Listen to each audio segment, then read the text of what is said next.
Comme vous avez pu constater tous, avant tout, bonjour, il est 6 heures du matin. Comme vous pouvez voir, c'est la vie que nous menons. Je dors dans mon bureau. Là où je suis, ce que vous êtes en train de voir, c'est mon bureau, vous êtes en train de regarder. Voilà. Mais le problème, c'est quoi? Il faut que nous, Africains, nous restons concentrés sur l'essentiel de nos problèmes. Tant que nous ne serons pas concentrés sur l'essentiel de nos problèmes, nous ne nous en sortirons pas. Quels sont les problèmes principaux, primaires, primordiaux pour la libération totale et définitive du peuple africain? Le travail, il est avant tout culturel. Parce que c'est là que tout se passe. Un esclave qui n'est pas conscient de son état d'esclavage ne fera jamais rien pour sa liberté. Et un esclave qui n'est pas prêt à mourir pour sa liberté ne mérite aucune compassion. Aujourd'hui, nous sommes arrivés à un point de non-retour où notre peuple est sauvagement, barbarement attaqué. Et nous savons que c'est un combat que nous devons mener à tous les prix. C'est une question de survie. 1. La sécurité. 2. La monnaie. 3. La dette africaine. Voici les principaux problèmes. Si vous voyez que j'ai insisté, et j'insiste, j'ai dit à la jeunesse panafricaine, continuez à faire circuler le discours du capitaine Ibrahim Traoré. Il a posé la première pierre pour la libération des peuples africains. Vous avez vu tous les journaux internationaux, tous les médias internationaux, personne parmi eux a relayé et a essayé d'approfondir le discours de ce jeune homme à une mondovision. Non, tout le monde parle d'autre chose. On se concentre sur les élections en France comme si les élections en France servaient à quelque chose. En France, il y a un parti unique, que ce soit la droite, la gauche, n'importe qui vient. Tout le monde sait qu'au-dessus, il y a celui qui commande. C'est-à-dire le gouvernement Rothschild, la banque qui commande la France. Et tous ces voyous qui sont à la tête de la France, ces mercenaires qu'on appelle politiciens, ne sont là, c'est-à-dire ils ont enterré leur conscience pour les privilèges, pour le bien-être matériel dans lequel ils sont. Tous des corrompus, pire que nos dictateurs africains. Pire que nos dictateurs africains, 1000 fois. Donc c'est un non-événement, je ne perds même pas mon temps là-dessus. Ça c'est pour manipuler l'opinion publique. C'est les brebis des gens qui sont là, ils voient la vérité, au lieu de lire la réalité française, ils sont dans des discours bidons, ils analysent des trucs superficiels. En faisant comme si la politique avait une décision, quand nous savons tous que la France est dirigée depuis des think tanks de l'extérieur. La France n'est qu'un sous-système d'un système plus grand, dirigé par le pouvoir anglo-saxon.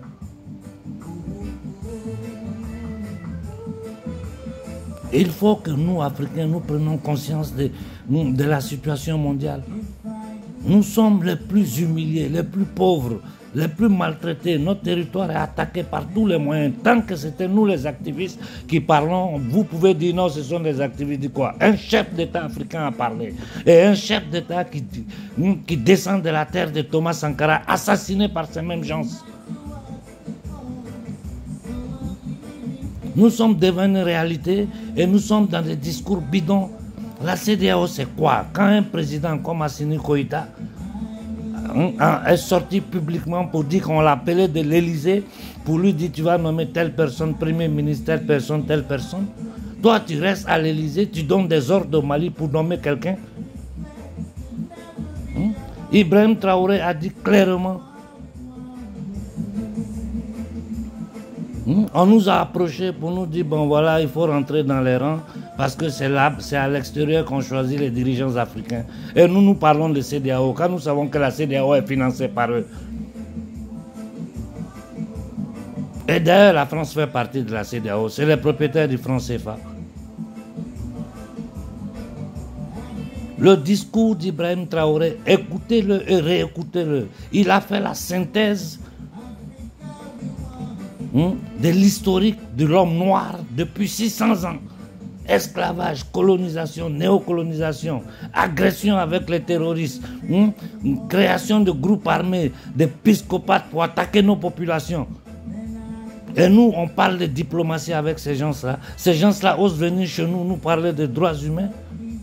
Mais de quoi nous parlons? J'ai dit à la jeunesse panafricaine, vous allez prendre la relève pour la direction de l'Afrique.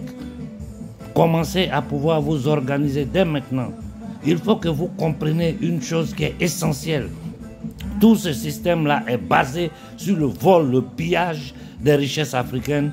Aujourd'hui, la chose la plus grave, c'est qu'à travers des batraciens que nous appelons politiciens, ils sont en train de tenter de stériliser nos enfants, de décimer nos populations, comme ils le font partout dans le monde.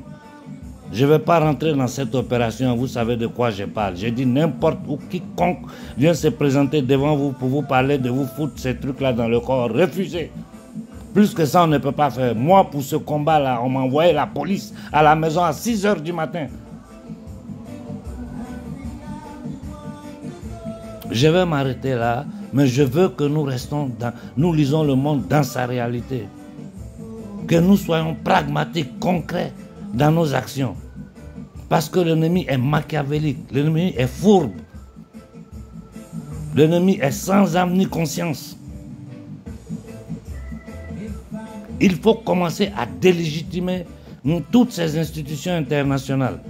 Regardez l'ONU qui se lève pour accuser la Russie d'avoir bombardé un hôpital d'enfants, je ne sais quoi. Mais ce qui se passe en Palestine, l'ONU ne voit pas des décisions timides. Les gens continuent de tuer, d'aggraver la situation. L'ONU ne voit pas ce qui se passe au Congo depuis 30 ans où notre peuple a attaqué, agressé par des mercenaires pour prendre le contrôle de l'Est du Congo. Ils choisissent des nègres de salon, des batraciens, comme Tshisekedi les dépose là, des incapables, des inconscients qui ont enterré toute leur conscience sous les privilèges dans lesquels ils vivent, en pillant le peuple congolais, une classe politique pourrie, des militaires pourris.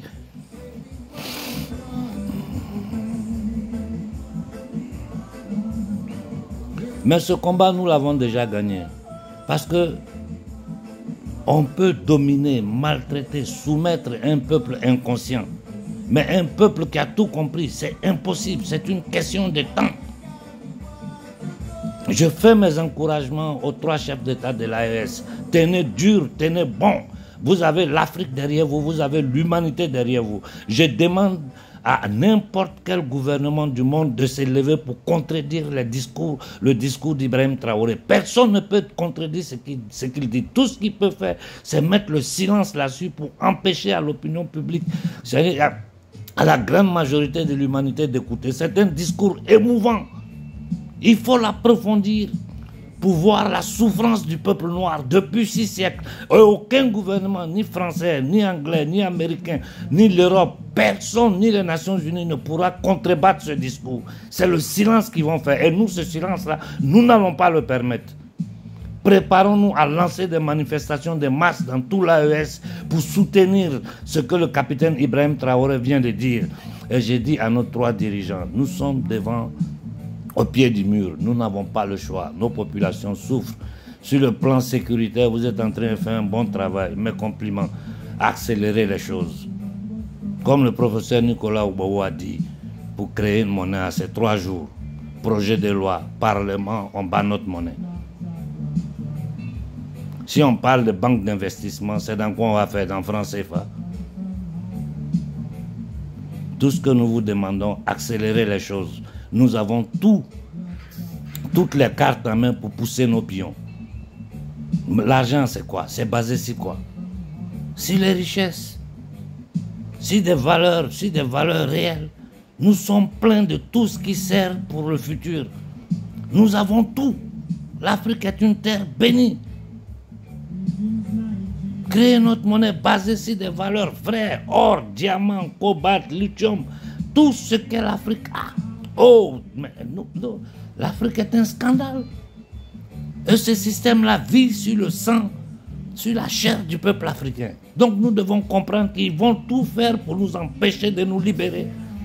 Si nous comprenons ça là, nous serons aguerris et prêts à les affronter. Et d'ailleurs, nous ne jouerons plus en défense, nous allons jouer en attaque. Je m'arrête là ce matin. Je souhaite bon début de journée à tout le monde et merci pour l'écoute.